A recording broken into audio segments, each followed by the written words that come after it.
Hello, everyone. Tafalta Rohiv, and welcome back to the Academics for Palestine podcast with our final episode of the first series. We have Dr. Laura McAtackney from University College Cork Archaeology in part one, and then Dr. Patrick Bresnihan from Maynooth Geography in part two. We'll begin the episode with Dr. Laura McAtackney.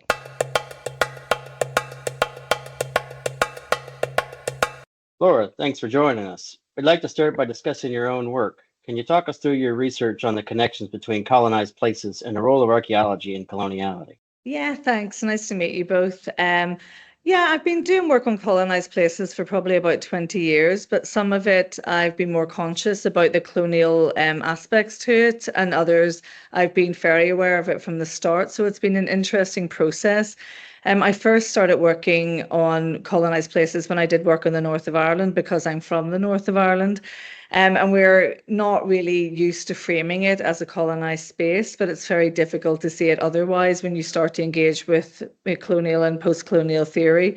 So I first started doing work in the north whenever I was doing my master's and PhD, and I interestingly did those in England, and I think it gave me space to really think about what was different about the north of Ireland from other places.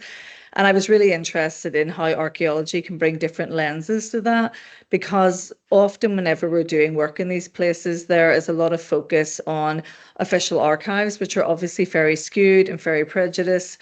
And they're often people who are the colonizers who are writing them in a judgmental way about the people who are being colonized.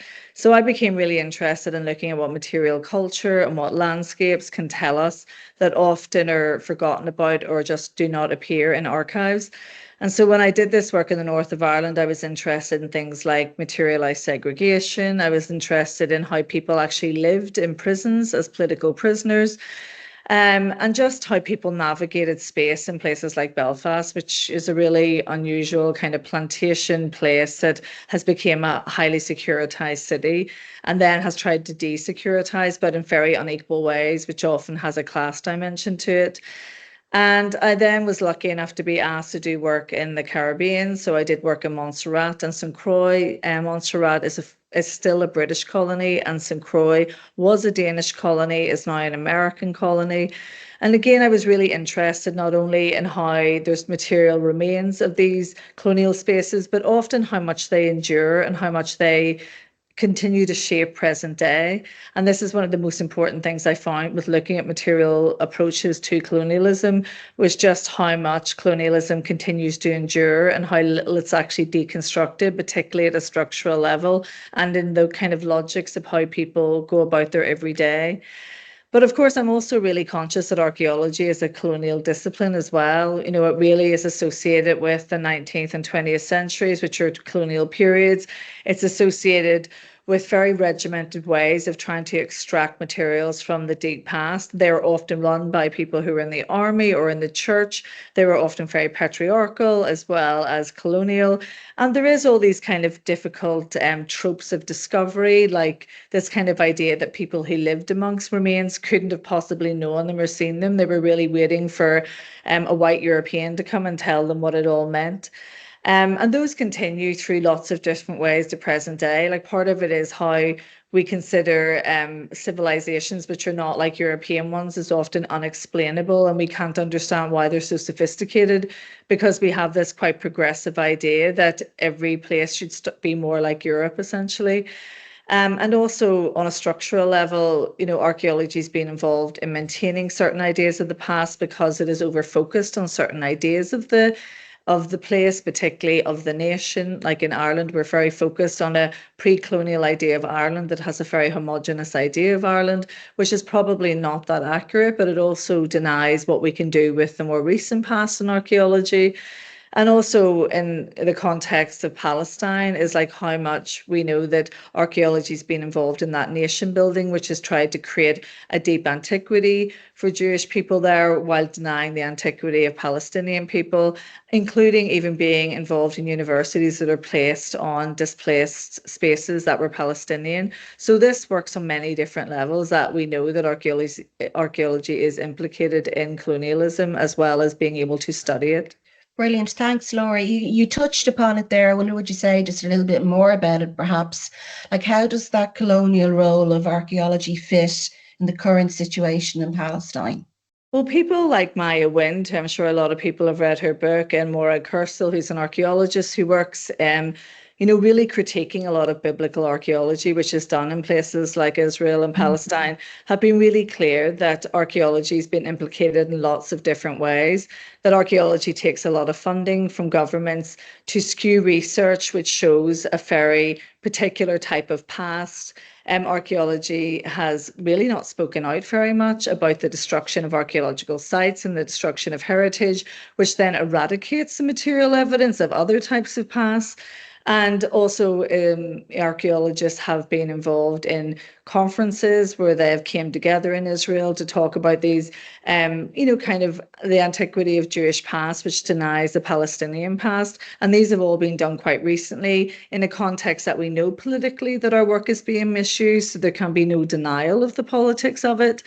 I was recently at a conference in Australia, which was the World Archaeology Congress, and it was only on the day that the conference started that they actually denied entry to an Israeli academic who was based at an institution in the West Bank, which we know that we're not supposed to be working with colleagues who are in occupied territories. So, it's very, very slow to actually critique what's going on, as well as being implicated in the type of nation building which is denying Palestinian rights and Palestinian rights to their past as well. Thanks for that. Yeah, so maybe you could, I think you've been to Palestine, so maybe you can touching off this big problem of archaeology in Palestine, maybe just walk us through your general experiences in your time there. Yeah, so I became really interested, particularly in what was going on in Palestine and its relationship with the Israeli state when I was invited to a conference there. It was about 2012, and it was organized by a Dutch university who worked in Bethlehem and in the West Bank. I was invited over because I was studying walls in Belfast, which I've mentioned already. I studied peace walls and segregation walls, and they were particularly interested in the impact of this segregation wall that Israel was building around, in and through the West Bank, and, essentially what it was doing and the political impact of wall building. And so before I'd been there, I'd never been to Israel before, I'd never been to Palestine, and I was kind of open-minded to see what it was like to actually go to the place, particularly coming from somewhere like the north of Ireland, which has its own difficult kind of past, and they're also presented in a very difficult way where people can't really untangle what's right or wrong, supposedly. So whenever I got there, what I found interesting was how I was treated by Israeli authorities in both good and bad ways. I was nearly not allowed access to Israel because we were told not to tell them why we were coming over, and I had to present as an archaeologist who was just interested in archaeology in the area, and I nearly wasn't allowed entry to the country. I was very touch and go. Don't think they really believed me. But whenever I eventually got into Bethlehem, I was really dismayed to see how people were living there, how their lives were so restricted by the security that was in place around them, that they really couldn't get access in and out very easily, and that there was a very racialized aspect to this. Like at one point, I went through security gates to get into Bethlehem, and because I'm a fair-skinned, blonde-haired woman, that I was immediately just shown straight through. Well, I could see everybody who was dark-haired and dark-skinned was being pulled to the side, that they often had to sit for very long periods of time. And it was a very uncomfortable experience for me. But just to also see the lack of resources that were going into the place, that people, had a great scarcity of how they accessed any kind of materials for building, for teaching, for just normal ways of life. And, also I heard a lot of terrible stories about people not being allowed to access hospitals, that whenever there was emergencies, they weren't quickly allowed out of the place. And this was a long time ago when people were not really talking about, how bad those conditions were. So I cannot even imagine how much worse, they got. But I really couldn't sit back and say that this is a normal way to live, that this was not people who were being incredibly discriminated against and whose lives were being greatly curtailed by the Israeli state.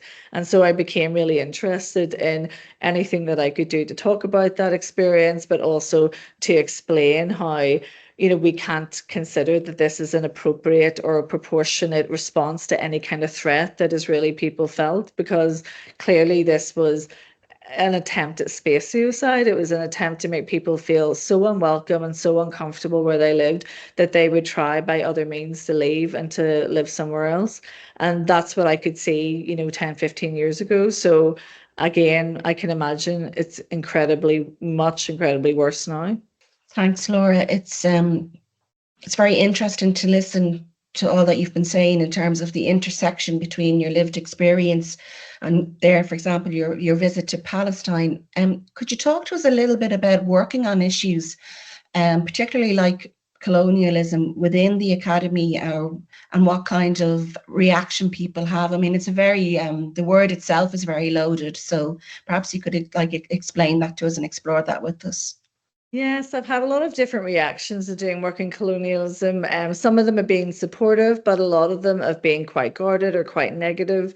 My first experiences whenever I was doing my PhD, which was an archaeology of the Long Kashmir's prison site, which was a very kind of different and innovative thing to do for an archaeologist in 2008.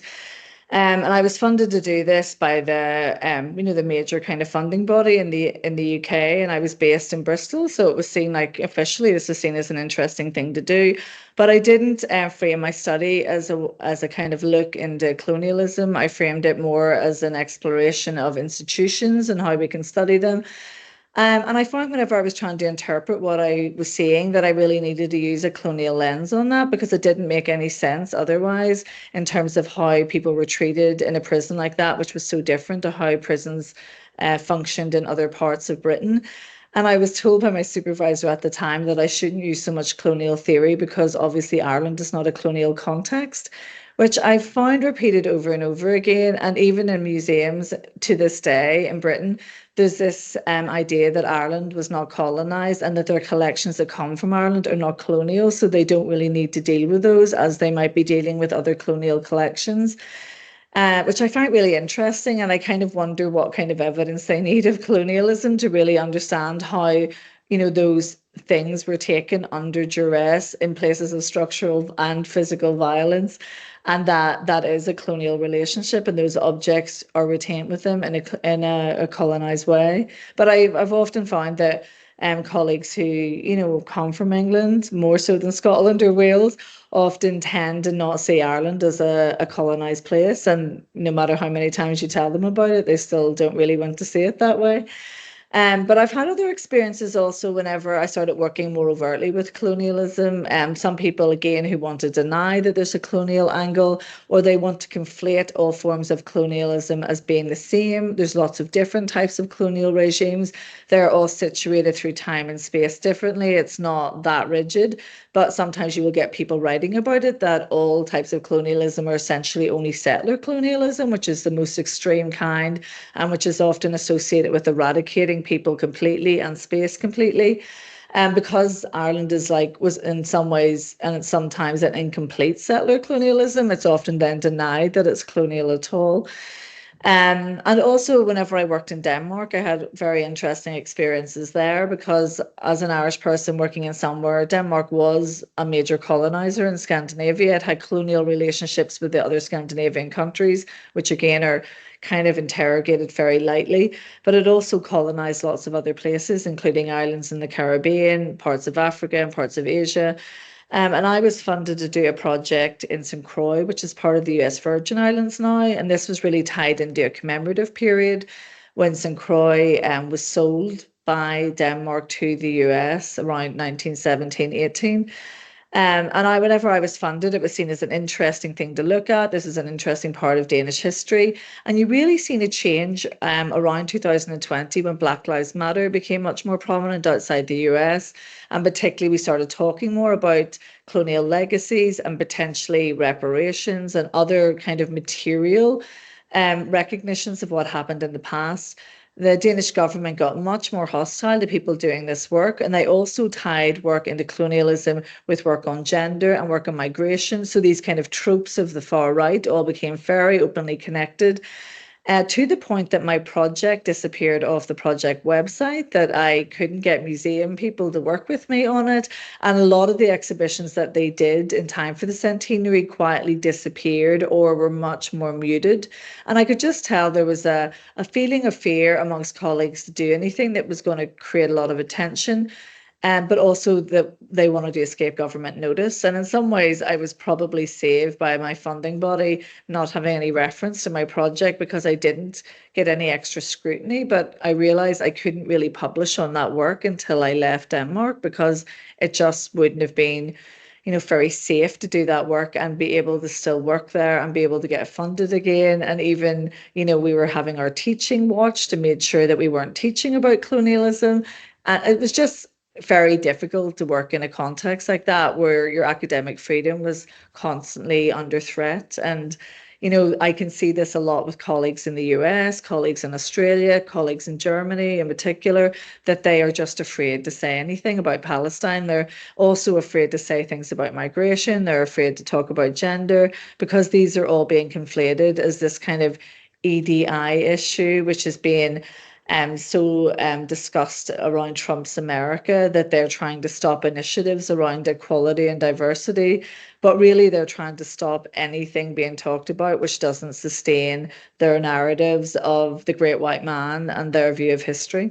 So how common is it for archaeologists to participate in activism, especially with sort of the don't say anything about coloniality issues you've just been mentioning? So what's been your experience within academia trying to do activism? Again, I've had very mixed experiences. I have really great colleagues, and because of how much more we're interconnected, like one of the kind of outcomes of the pandemic is a lot of us spent a lot more time on social media. We really thought about those networks that we had online, but I think that's what we really need in terms of activism, because we often work in departments where a lot of our colleagues are not very active, they're not very politically aware, and they don't really want to do work which has a kind of political edge to it. They don't want to step out of line, and they're afraid of funding bodies and people in power hearing about it, and then all of a sudden they're not going to be invited on big committees, and they're not going to be, lauded in the way that they're used to. Or maybe some of them really don't actually care that much about activism. Like, it's kind of difficult sometimes to tell. But a lot of my colleagues who I work with are based, in isolated places, often in the US universities, UK universities. And I don't really have colleagues, who I work with on a day-to-day basis in archaeology, apart from one or two, who are really super active in terms of their activism. I do have one really great colleague in my own department, but it's outside of his area of research. It's just that he's very passionately pro-Palestinian. He's very pro civil rights, and that people do look at difficult aspects of the past and treat it, with a lot of respect, but also bring out things that people don't find comfortable and don't really want to talk about. But my own activism has really been based on growing up in the North as a Northern woman who comes from a Catholic and nationalist background, and just being really aware of how much discrimination that we face, particularly if you're come from working class backgrounds, and just being really aware of the structures that are in place that are really to stop you in any way have any power or any control over what you're doing. I was really excited when I found work by a woman called Mary Burgess a while ago, who did a critique of archaeology in Ireland. And particularly, she looked at how in both the north and south of Ireland after partition, archaeology was used really to sustain national narratives of the state. And things like people like Esmond Evans, who was the first professor of archaeology at Queen's, literally did digs around the border to try and find partition and try to confirm that, the North has always been separate from the South. So, very, very political things, which are often not critically engaged with now. To do historical archaeology in Ireland is very rare. It's often something people do as a secondary interest. So people feel safe not talking about politics and the work that they're doing. And then that means that they often don't get involved in activism as well. Like, I would say that all my work is fairly political. I don't really do work that I don't think has some kind of significance, and that naturally lends itself to activism. But a lot of my colleagues were not brought through traditions like that. They considered that their work is much more objective and factual and neutral. And so they don't see that archaeology is particularly political or particularly activist driven. So they might be activists as personal people, but they're not activists as academics. And so that's something I really had from working in the UK, working with colleagues in Australia, working with colleagues in the US and Scandinavia, is to find those people who really do see our work as political and they do think that we have some impact. And I really do think it's important. Whenever we have a dominance of understandings of difficult recent past that are dominated by political voices, are dominated by documents, by officials, that we look at other ways to bring other types of stories through, which are much more about everyday people, which are much more about bringing in marginalized people. And, we can actually do something by being an activist, and that it also has academic credibility and it also is good research as well. Yeah, thanks, Laura. I think Stephen and I, and throughout this podcast series, we've kind of looked at that, how quite often people are very comfortable to look at aspects when it's in the past, but they don't want to draw any kind of parallels with what's currently happening. And, again, your definition of colonialism as well, they're happy to work with certain definitions of colonialism, but not with others, and not with any that we kind of draw in parallels with current situations like what's happening in Palestine. What we've been trying to do in this podcast is to draw out the correlation between our academic work and our activism and our teaching. So, how do you bring that into your teaching at all? Or how does your activism, not just for Palestine, it can be from anywhere like Sudan or the Congo, or even for us for issues that are closer to home, like the direct provision system here in Ireland, how do you bring that into your activism and into the classroom? Yeah, that's a great question. Yeah, I actually was kind of cautious about how to do this work with students because I'm aware that, students are a different generation than me and some of them can be a little more apolitical. There's, a scary amount of influence by, social media influencers that are quite far right, particularly for younger male students that, a lot of us have noticed it became more prominent in classrooms now. But I think it's actually really important that I talk about Palestine in my work. So I teach courses in an anthropology program that we have only really recently brought through into UCC. We used to be just an archaeology department, but we started to broaden out into social anthropology, bioanthropology, as well as archaeology.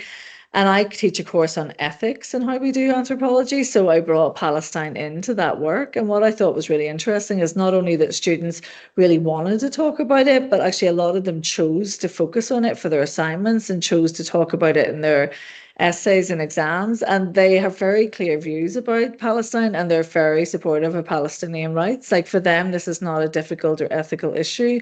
I think sometimes people can over intellectualize or want to make things more neutral than they are. But, we also can see in real time on the news every night, what is happening to Palestinian people about attacks on aid convoys. I just don't know how people can stand back and think that that's a neutral thing. And if we want to teach about the real world and we're working in things like anthropology, I'm working in contemporary archaeology, you can't do little safe projects that are not engaging with what's happening. Like our students want to talk about this. They think it's important.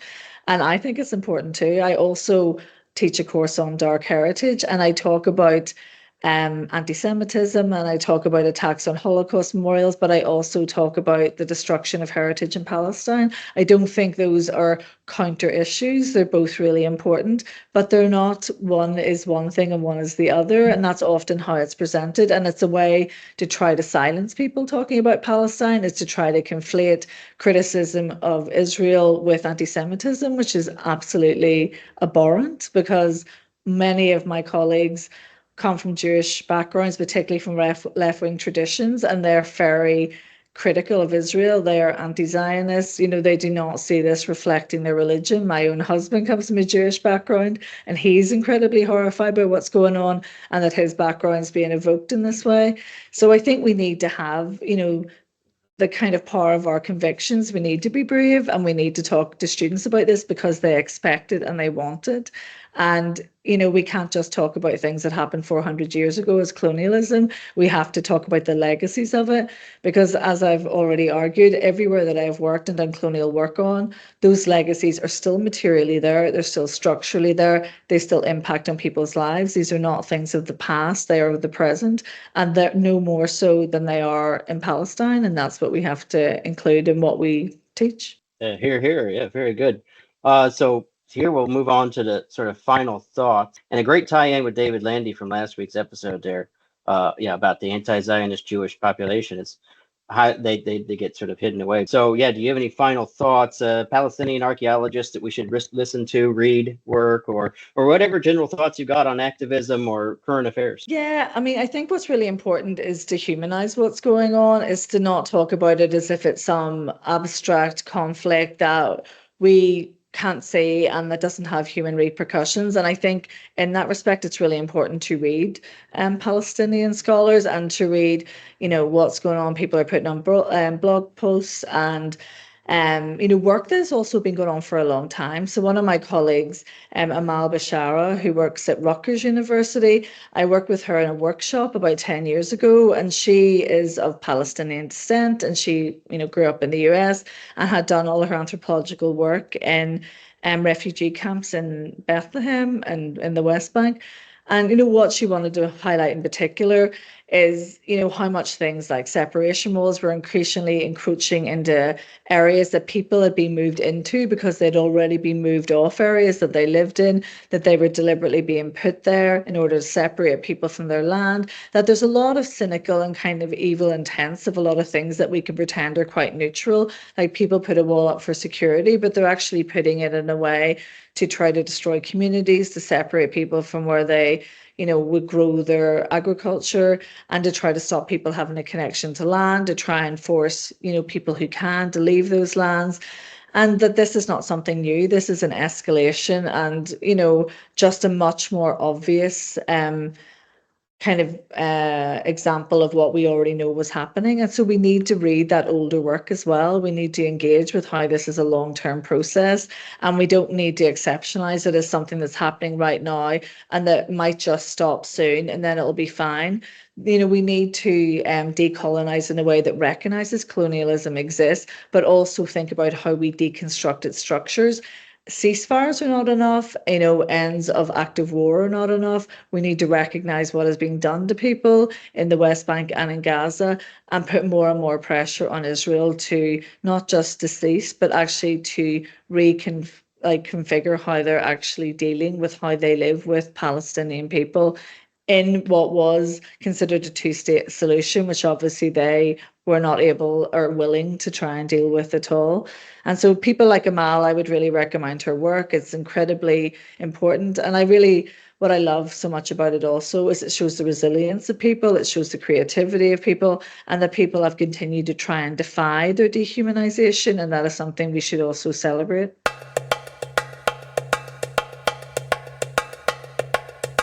For the second part of episode 6, we are joined today by Dr. Patrick Bresnihan, Associate Professor in the Department of Geography at Maynooth University. Thanks for joining us, Patty. We'd like to start by discussing your own work. Your research focuses on contested land, water, and infrastructure in Ireland, but broadens to questions of coloniality, post-colonial development, and imperialism. Could you tell us about it and how your research informs your understanding of what is happening in Palestine? Yeah, sure. Thanks for having me, first of all. Yeah, I mean, it's a broad question and there's lots of places I could start, but I think that one of the things that has been important to me in terms of thinking about the relationship of Ireland to Palestine and what's going on in Palestine is to think about Ireland's colonial past and presence. I'm a geographer now, or I'm in a geography department. Before that, I was a historian. I did an undergraduate in history and a master's in history. And I think that, like many people, over the last 2 years, there's an interest in this question of like why there is such strong solidarity among Irish people for Palestine. And that obviously links back to our history, and a history that is often, use different words, but a history that is obscured, if not repressed, particularly in the South, of our colonial and anti-colonial sort of experience. for Rundale, which is an online magazine, which we can maybe talk a little bit more about later, about environmental justice and settler colonialism in Palestine.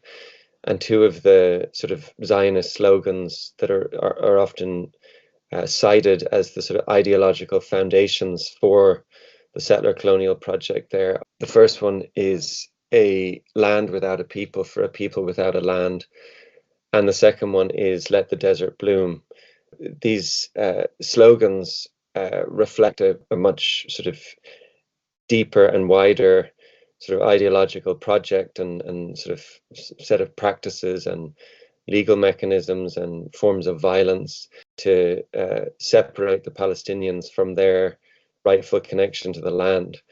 And there are many echoes of that in Ireland, going back to 17th century Cromwell and the plantations, the likes of William Petty, who was a sort of originator of early kind of modern political economy, who helped to develop this ideology of improvement, as Brenna Bandar calls it, which is that land that wasn't being cultivated was somehow open for settlers, or somehow it was justified that colonizers could take it.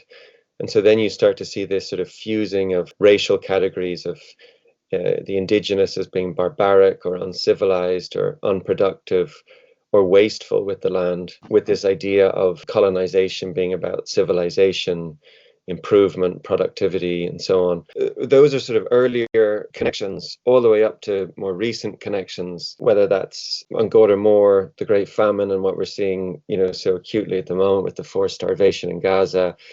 And then, of course, the North, which is a far, more visceral and, within living memory, in a sense, the experience of state brutality, violence, repression, surveillance, a whole set of tactics that were kind of developed and experimented on in the North that were exported to Palestine, and those close connections between Israel and loyalism, not just in the North, but in South Africa. I think that one of the most exciting, which it's hard to use as sort of a positive term given the context, but I think that the sort of eruption or sort of bubbling to the surface of this reconnecting with Ireland's anti-colonial, anti-imperialist history and tradition, I think that has been a really powerful thing.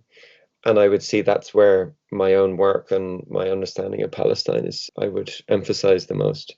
That's great. Thanks. Do you want to dive into any of this? Some great points you got here. You want to dive into any of these specifically, get into specific comparisons, say, I've heard that black and tans left the North and went to Palestine to help the initial colonization, or you can talk about settler colonialism in Palestine, the different land without a people, or let the desert bloom, and water. I know you do research water, so I don't know if you want to go into that. So I'll leave it open to you to pick. You've got lots of great things. If you want to dive deeper into any one of these, that'd be great. Well, I think the one that is most immediate and sort of pressing is the one of An Garda Mór, the Great Hunger, which is in the mid-19th century, 1845 to 1849, when 1 million people in Ireland were starved to death by the British colonial administration. Obviously, there was a failure of the potato harvest, but anyone who has any kind of passing knowledge of that event or series of events knows that the reason why the Irish were so reliant on this single crop was because of Ireland's relationship to England as a sort of a breadbasket, and the ways in which that shaped agriculture and the agrarian economy here.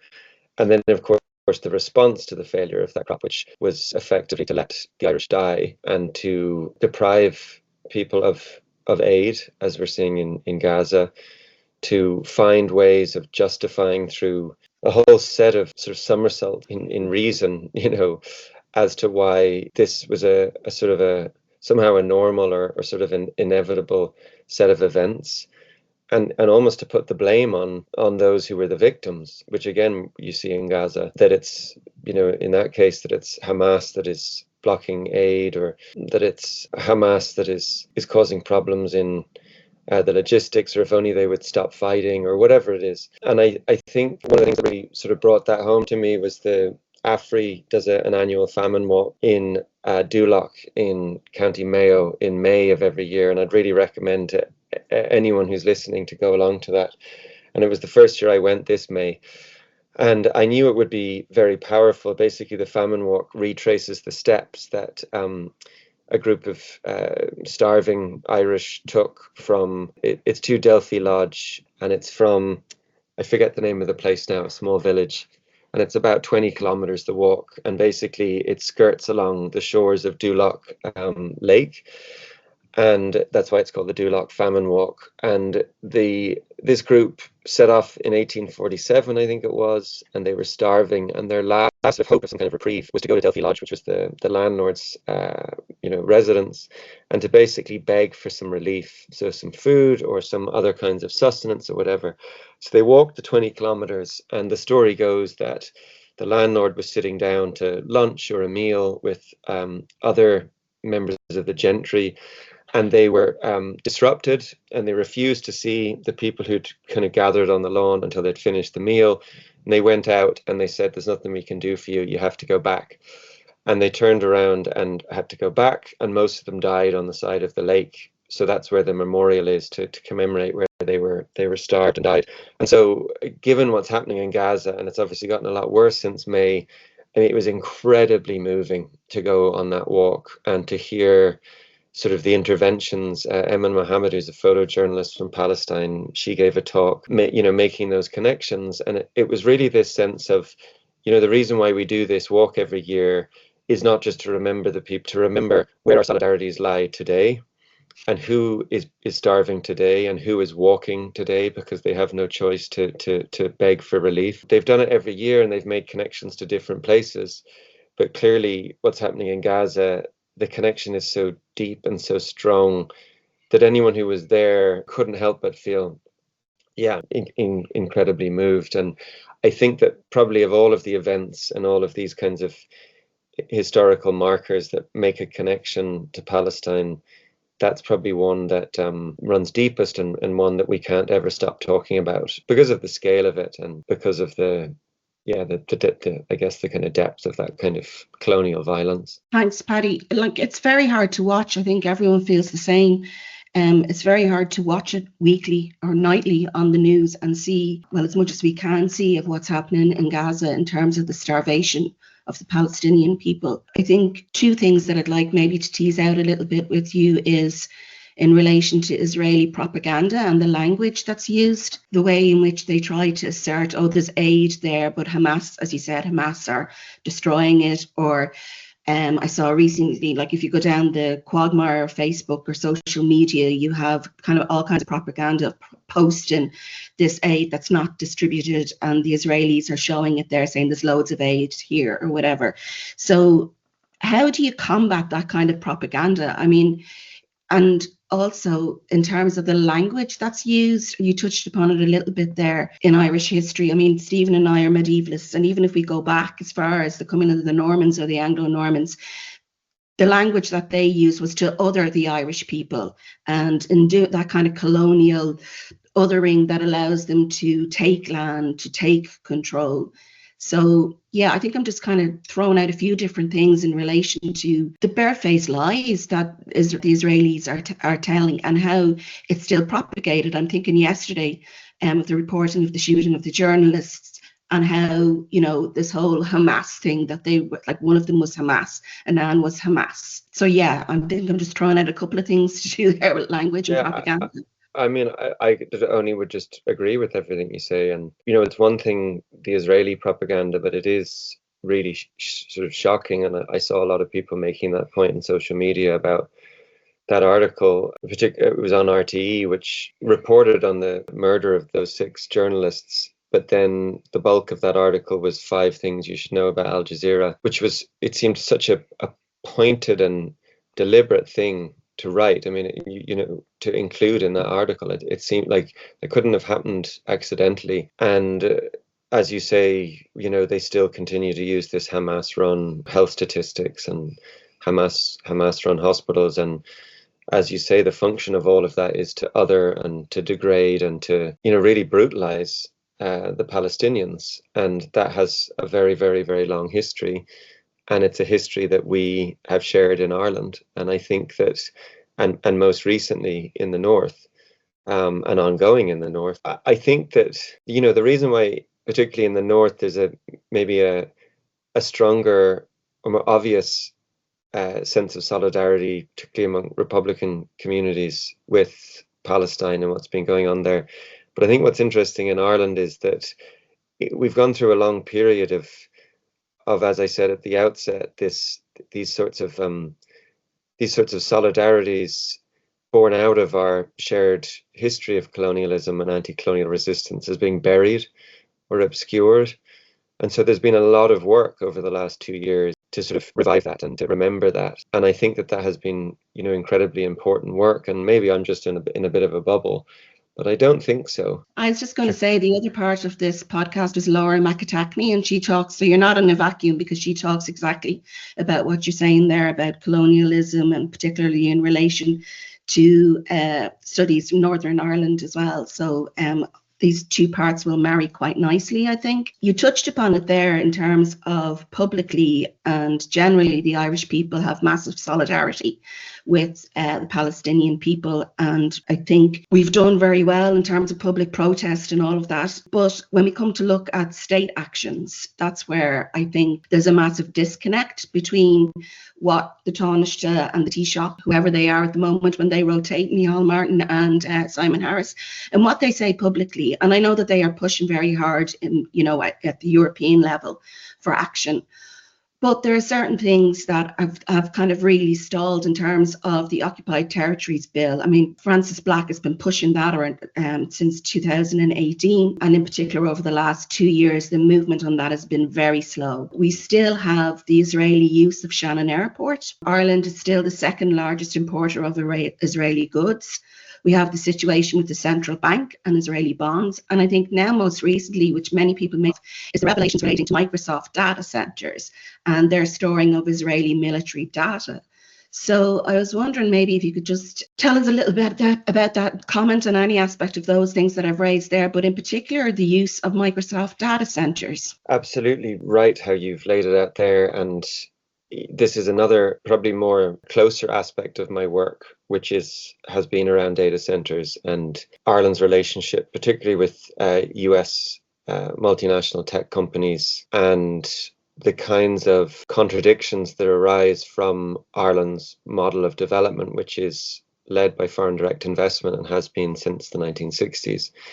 So before I get to that and some of that history and the implications of that, just about the Microsoft data centers. So this was a report that was done by The Guardian and a couple of other investigative journalist reporting organizations about a contract that Microsoft, through its Azure platform, which is a cloud platform that provides sort of cloud-based digital services, and the Israeli security agency, which is called Unit 8200 8200, which is a wing or a part of the IDF. Basically, what happened was the IDF, or Unit 8200, wanted to carry out a much larger surveillance of the Palestinian population in West Bank and Gaza. And so they had this contract with Microsoft through the Azure platform to provide those services. And so that meant that the data that was being recorded from phone calls largely was being stored in Microsoft data centers that were located in the Netherlands and in Ireland. And so there is a direct connection between data centers located here and surveillance data that was collected in order to target civilians, journalists, and so on in Gaza, including, for example, we don't know for sure, but the 6 journalists that were killed a couple of days ago. It could have been that the data collected for that targeted attack required data centers in Ireland. So I think we've known about these possible connections, and not just with Israeli intelligence, but also with the CIA, US intelligence. We don't know really what's stored in data centers in Ireland. And I think that this was the first time that there was a kind of a smoking gun in a way. So there's also a history to this. Project Nimbus was another project that involved AWS, Amazon Web Services, and Google, which before October 7th, so 2021, they signed a contract with the IDF, with the Israeli government, for 1.2 billion. Again, it was a security contract to store and process surveillance data that was being used in Gaza and for other, Israeli military interventions. So, and AWS and Google workers actually went on strike about that. That was the origins of the No Tech for Apartheid initiative, which is still obviously very active and exists in Ireland as well, of basically going on strike that these technologies and services were being provided for these apartheid and genocidal now purposes. So that's part of it. But like you said, there's a whole set of other things about how Ireland is sort of entangled in US-Israeli logistics and supply chain and economic relationships. And that is mostly because of Ireland's relationship with the US. Israel, as we know, has been a proxy for British, then French, other European, and then in more recent sort of decades or times, US interests in the Middle East or West Asia, in their effort to sort of, particularly in the 60s and 70s, to combat the rise of Arab states and sovereign development projects, which really threatened interests, particularly around oil. Those connections between the US and Israel are very tight, and Ireland fits somewhere between that. So it's kind of like a node. So you mentioned the fact that Ireland is the second biggest importer of Israeli goods and services. And really, those figures, which are, again, really startling, I think, to most people, that we're second after the US, bigger even than China, for example, or Germany, is largely down to intra-company transfers. So it's not that Ireland is importing goods from Israel that Irish people are buying and consuming that we can boycott. We don't import many goods from Israel. It's intra-company transfers. So that means, in this case, it's largely Intel, it looks like, that has been importing goods and services from its sister facility in Israel. It's just north of Gaza. Kiryat facility is what it's called. And a lot of that trade is maybe to do with financial accounting, ways in which it can book certain types of costs and profits in Ireland in order to benefit from the corporate tax regime here. But effectively what you have is Intel has a sister facility in Israel. Intel is obviously a US company. Its headquarters are in the US. That's where the profits ultimately end up. But Ireland, through the facility in Leixlip and through our financial regime, is a node in that relationship. And that doesn't come out of thin air. That the function of Ireland within those relationships between the US and Israel, dates back to the 1950s and 1960s. And I think, so myself and Patrick Brodie have a book coming out in the autumn called From the Bog to the Cloud, which is really about excavating some of this, particularly around the sort of emergence and development of this model of foreign direct investment, or a model of development in Ireland that is so reliant on particularly US foreign direct investment, and how that has developed over the last decades, and how we arrive in a moment where our dependency on US capital is throwing up all sorts of contradictions in terms of our ability to, or the ability of our government to reflect, for example, a popular will or interest in taking more action on sanctioning Israel. But effectively,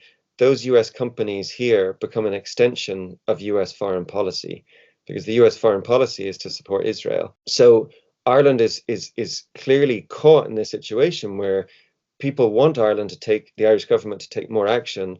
The Irish government is sort of hamstrung in its ability to take that action, not because necessarily Fine Gael or Fianna Fáil wouldn't want to take sanctions, but because there is this enormous pressure from the US, and there are for sure economic implications in terms of those companies that are located here of passing that legislation. There are also other contradictions. I mean, we can talk about data centers and our dependency on data centers and the amount of energy they use, for example, and how that's shaping our energy policy.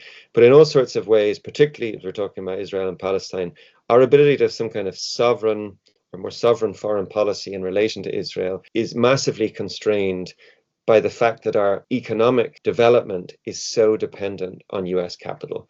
And that has not come out of nowhere, but there are now lots of questions being asked. And again, I think that this is a very interesting or important sort of outcome of Palestinian activism and, popular mobilization of the last 2 years, where people are asking rightly these questions of like, why aren't you doing more? Like, we're seeing, the situation get worse and worse and worse, and what that should push us then, in terms of us pushing our understanding, our analysis, and maybe our strategies around this stuff, is to understand just how dependent Ireland is on US capital and US interests, and why that is problematic, and why we need to maybe have a more frank and serious sort of conversation and sort of movement towards like moving away from that kind of dependency. Thanks, Patty. Yeah, that's a lot. And you kind of preempted some of my next question. On the law episode, it's political science, we called it complicity and solidarity, sort of said, well, we've got to do more. How do we get Fine Gael and Fianna Fáil to move on stopping this? So I'll put it to you, and you can fairly enough say, no, I don't have the answer, but how can we, in an activist way, go out and get Fine Gael, Fianna Fáil to actually move? Because, yeah, you say they're in a spot, but surely at some point the Irish people say 95% of the people support complete sanctions against Israel, kick Intel data centers out of Ireland, et cetera, shut down Shannon Airport. At what point, 99% people, what would it take to get Fine Gael, vote them out, get in a people before profit / Sinn Féin government? What would it take to, if you can? Well, those are very big questions, but like, I think like a straightforward answer, the first place I'd go is that, of course, more pressure. So when I use this word contradiction, Ireland had its model, its FDI model that has developed over 40, 50 years. There have always been contradictions. And by contradictions, I mean that in order to sort of, say, attract foreign direct investment, there was costs that were borne by the Irish people, whether that was environmental costs, whether that was the fact that we have like very poor infrastructure, whether it's the fact that we're enabling, some of the most, powerful, socially and ecologically destructive corporations in the world siphon, profits through this jurisdiction. These are all contradictions that people maybe don't like or don't want, but it's about the pressure and what's happening with Palestine. What the Palestinian resistance has done is it has forced to the surface these contradictions in all different parts of the world. That's what has been so sort of inspiring and incredible about it. So what we're fighting here in Ireland is Ireland's role in either stopping or preventing the genocide and supporting the right of Palestinians to live in their lands and develop in their lands, or the Irish state's role in enabling and furthering that genocide and that Zionist colonial project. And it's been forced to the surface, all of these very sort of complex relationships. And it is up to Irish people as to whether they are happy with that. What we're hearing a lot is it's kind of like a question of, the word that is used is a kind of like wages of empire. So it's kind of like the wages of FDI. It's like this model that brings a certain kind of economic prosperity to Ireland, no doubt about it, as uneven as it is in terms of how it's distributed, the kinds of ways in which it hasn't materialized in terms of like good public infrastructure, housing, water, energy, healthcare, whatever, hasn't done that. But there's no doubt that it has made Ireland more prosperous. But, at what point does it become unbearable? And at what point do, people act on the basis that they don't want to live in a state or have a government represent them that is, not doing all it can to stop this genocide? And I think that we can see, in Shannon at least, there is a place where there has been direct action. I mean, maybe there could be more direct action. You can see what's happening in the UK with Palestinian action. It's incredible what's happening there in terms of, it was outlawed as a terrorist organization. There was the demonstration on the weekend, 500 arrests. They're going to turn out again in September. How, to echo your question, how many people can British government arrest? 1,000, 2,000? At some point it becomes untenable. And that's how movements win. They make those wins by putting that unbearable pressure on the state to contain those contradictions. And so I do think it is up to Irish people. I mean, I know it's exhausting and tiring, and turning out to like a monthly demonstration is one thing, but there are ways in which we can, be more active, mobilize in greater numbers with more focus. And for me, the focus are exactly those: Shannon Airport, the Israeli bonds, and the OTB, because all three of those points are the points of pressure around Ireland's dependency on US capital. And that is where the state doesn't want to, and Europe and our financial system, it's where it doesn't want to budge. But it's where Ireland is most materially engaged in advancing the genocide in Gaza. So that's where we need to focus our efforts. And I think maybe we'll come to talking about it in a little while, about universities and how universities figure in this, but maybe I'll leave it for now. Yeah, thanks, Patty. We will have to start wrapping it up here. Otherwise, we'll have a 2-hour episode. So if you want to walk us through your particular activism, anything your fellow geographers are working on, and then recommendations for everyone, academics and regular people listening, what they can do, call their TD or go to marches, whatever you think is the best thing to do. But just start with your own activist experience and then work your way to the final point, if you could. Thanks. Sure. Well, I try to be involved in as much as I can, but it's hard to do it all. And I think one of the things that is, again, coming to the surface a little bit is that on the one hand, there are lots of connections between these different sites of struggle. So we have Palestine, we have neutrality, and the question of the triple lock, and whether Ireland is going to be pushed into EU and possibly NATO military alliances. And in Ireland, these three movements have been strong in the last year, 2 years, particularly Palestinian Solidarity, and they have been joining dots and they have been trying to come together. So, and I'm involved in different ways in all three of those. And I think that one of the difficulties is things are spread very thin. I think we are all quite spread thin in that we don't have a lot of capacity. We don't have a lot of organizational capacity to do things. Anyone who's paid attention to any of this stuff, it seems like there's demonstrations and actions every day of the week. That is not sustainable. It's exhausting. And I think that where we can start to sort of maybe move things forward is to try to consolidate, to try to build some more organizational structures within those movements, and also to try to join those dots in more substantial ways, because it makes sense in terms of getting to the root of these problems, but also in terms of combining our struggles and thinking about coalitions.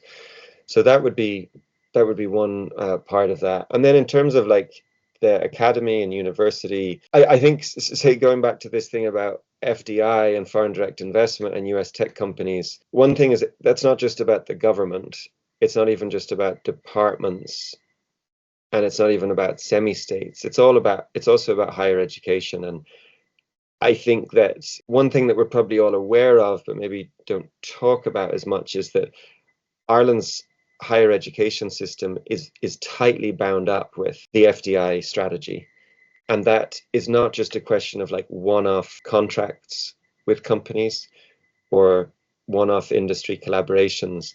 It's the extent to which this sort of research that is done in the universities, and also even some teaching more and more in terms of training students as workers for these particular sectors and companies, it's sort of baked into a lot of what we do in the university. And that is something that we could address more, in terms of those are the places we work, those are the places we do research, the places we teach. So that's something that I think would be worth exploring more. So not just in terms of like boycotting one company that has a relationship with the university, but thinking more about how the institutions themselves, the universities, are deeply entwined with the interests of these companies and that broader FDI strategy. One of the things we also maybe don't value as much or not as explicit about in Ireland compared to colleagues in the UK or the US and elsewhere is how much freedom we have. At least for those of us who have permanent jobs, who are secure, we have a huge amount of freedom in terms of what we teach and also in terms of what we research, in terms of what we publish, where we publish. And we can really, we should really take advantage of that and think about how, not just about Palestine, but some of the things we've talked about here about our histories of anti-colonial resistance and the North and wider kind of analyses around imperialism, around capitalism, all of these things that we can bring that into our classrooms, and we can help students, at least in my experience, a lot of students, partly they're numb, they feel kind of overwhelmed by a lot of the stuff they hear, whether it's Israel and genocide, whether it's climate change, whether it's sort of economic things, Trump. I think that we can do a lot to sort of try to equip them with not just information, but tools, concept, analytic frameworks to try to make sense of those, particularly in geography, where I'm coming, to try to make sense of those and to try to help them, not feel disempowered, but to be empowered and to think about where they can go with that knowledge and with that analysis and hopefully become politically active in whatever form that takes. So there's a lot of things we can do that are not just about like being part of Academics for Palestine or being involved in BDS or, there's a lot of stuff we can do in our teaching as well that is maybe less explicitly connected to that, but I think is as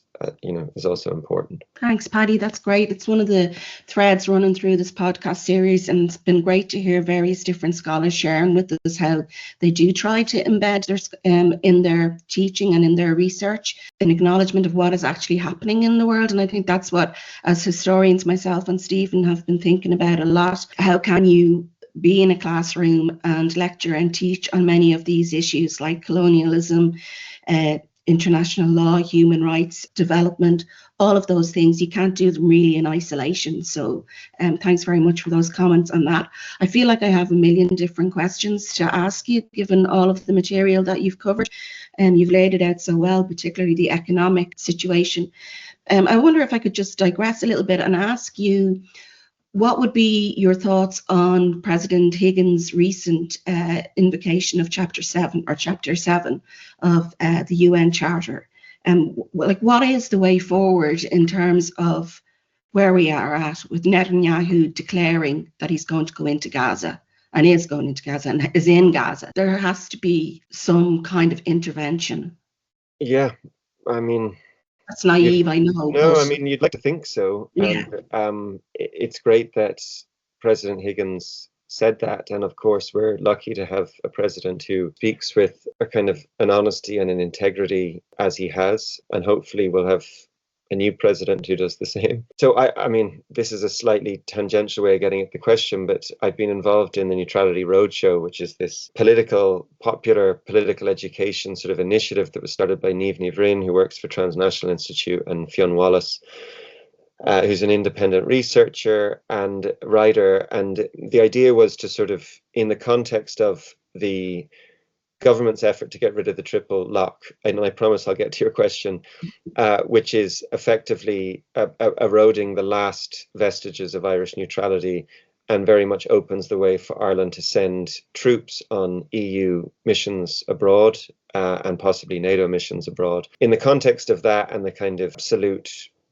consensus within the media, academics, politicians, around that being a positive thing, the Neutrality Roadshow was set up to try to offer a counterpoint to that and to bring information to people and have some space for actual discussion and debate around it. So the idea was to go around the country and host these events, and they've done 24 now around the country, north and south, around the island, and I've been involved in a few of them. And one of the things that I speak to in those events is around the history of Irish neutrality, and in particular the work of Frank Aitken, who was the Minister for Foreign Affairs in the 1950s and 60s. And this is seen as the kind of golden age of Irish diplomacy, where Ireland had this real role on an international stage through the UN, for example, leading on the Nuclear Non-Proliferation Treaty. That was an initiative that was led by Frank Aitken. Ireland was the first signatory to that treaty. Also in terms of pushing for demilitarization in Europe, pushing for a peace in the time of a kind of a Cold War that was heating up in all over the world, and also having a very strong position on supporting newly independent countries across the third world in the context of the non-aligned movement, and Ireland positioning itself really sort of close to that non-aligned movement, so not part of the Western US-led Western bloc, and not part of the Soviet bloc, but part of the non-aligned movement. And what you see today, in the words of Micheál Martin and Simon Harris, is so far removed from the kind of leadership and position that somebody like Frank Aitken took up. I think that's particularly interesting, given that Frank Aitken was Fianna Fáil and Micheál Martin is Fianna Fáil, and it is a point of sort of embarrassment that we can push on with Fianna Fáil as a party and Fianna Fáil politicians and its sort of membership base, is that Micheál Martin is effectively saying now, we don't have faith in the UN. We want to remove the triple lock because we don't want the UN mandate on where we deploy our troops. And we are aligning ourselves closer with the core European countries, particularly Germany, Italy, France, also the UK and the US, against the non-aligned, the rest of the world. And if you compare that to what's happening with other countries like Colombia, Nicaragua, South Africa, they've formed this Hague group, which is a kind of a group of countries that are basically, you could say, the closest in terms of inheriting that non-aligned politics, from the 1960s, and they've set up precisely to think about how more pressure can be brought on Israel, including possibly invoking, as you said, the UN Charter, in order to actually do something concrete and material to stop what's happening.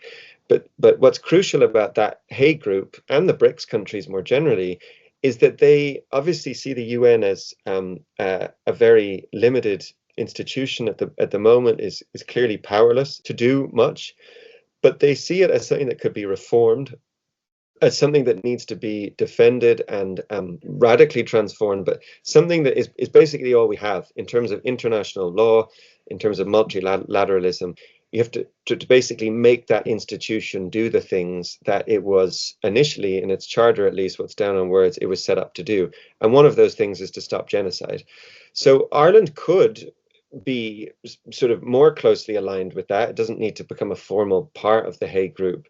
But there is definitely a way in which you could imagine our leaders, our political leaders, as Higgins has, taking up a stronger position on these things.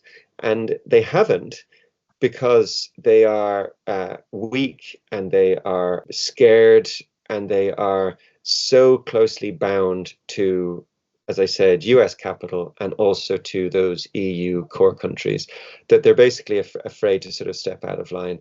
But we are in a moment that's like a crux moment. And to go back to your earlier question, I think that there is a way to put more pressure on those leaders to make them feel that heat, because they operate in a bubble. They are definitely sensitive to what is coming from the population and the polls, and what we understand is a kind of the position of the majority, probably, of the Irish people, both on neutrality and on Palestine, but they haven't really been made to feel that heat. And I think that if they are made to feel that heat, there are ways in which we can, make a difference in these like very crucial decisions about neutrality. Thanks, Patty. That's a lot, and that's a great place to wrap it up here, because you've really brought out something we've been looking for over the course of the 6 episodes, and this is our final one here. Is it going? What's going on? What can we do? What's the future? Neutrality, Emer and myself have worked on for Rundell as well. Neutral. Because the term is often deployed, like in the UK, we have to be neutral. We're not taking a side. Israel and Palestine is a war between equals. And we find that sort of neutrality, and others have already written, Frantz Fanon wrote this in the 50s, that's colonial. It's colonial to say, I have to stay neutral. Higgins is not proposing neutrality. We're agreeing with Higgins. We cannot watch in silence, because early medieval Irish law said anyone who witnesses a murder and doesn't try to stop it consents to it, and therefore we are culpable if we continue to watch this genocide and don't do everything we can to stop it. So that's our take on neutrality. So we think you would agree, and that's how we're taking on. Don't use the word neutral because it's been co-opted to mean I'm not taking a side, and by not taking a side, you support the colonial power, because that's exactly what they want. You to stand off to the side while they commit genocide is supporting them. And early medieval Irish law felt the same way, and so we do as well. So this is a great place to end the 6-episode series. This is the first series of Academics for Palestine podcast. We'll hope it'll be coming back, not with Emer and myself, maybe with John Reynolds. Has said he probably will bring back for season 2, series 2, but we don't know. But this is just to get academics, especially, and everyone listening at home, off the couch, out to the street, calling your TD, writing letters to your Taoiseach or MP if you're in Belgium or the UK or wherever you are, getting out and saying a bit. So, Patty, since you're our final guest, I'll let you have any final thoughts, and then Emer, I'll let you have your final thoughts. We'll wrap it up here. Little thing I'd add is so good about this initiative with the podcast is that one way in which we could support each other as academics is, given that we have expertise in different areas, international law and history and, medieval history, archaeology, geography, there's ways in which we could maybe teach to each other's classes. These podcasts could be a resource for our teaching, but there's also ways in which we could maybe give guest talks and things like that. And that would be a way for us to also be in relationship with each other and to do more together. And that can only strengthen our kind of our activities. So that's my last sort of suggestion point. But thanks so much for your work on the podcast. Thanks, Paddy. That's great. And I think that the word connection, is brilliant, because I think that is much needed and could be of great benefit to us all in academia as we try our best in terrible circumstances to show our support and give support to the people in Palestine, and particularly in Gaza, and I know in the West Bank as well, to try and form some kind of connection with them, that they know that people are trying to do their best in support of them. And hopefully this podcast, the 6 episodes, it is a resource, and hopefully people will listen back over the 6 episodes. But one of the things that Stephen and I have noticed since we began recording back in May is how much things have changed. There's constantly changes that already some of the podcasts, some of the conversations are out of date, but the central themes remain the same, is that solidarity with Palestine and with the terrible genocide that's happening there, to do our best against that. So thanks, Paddy, for being on the last one. And thanks everyone for listening, and I hope you get out and do something. Slán a bháile.